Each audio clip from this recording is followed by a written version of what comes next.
Now, over in St. James, the recount is still on the way in Cambridge. TVJ News understands there are more than 20 boxes left to be counted. Now, in the preliminary count, Nikisha Birchall received 6,483 votes to Homer Davis's 6,276 votes. Our news team spoke with a PNP supporter outside the counting centre today. I think they should leave it alone. I think they should leave it alone because we already secure victory and to only get a third term.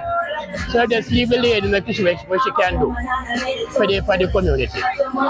Alright, just leave her, give her a chance to work with us in South St. James.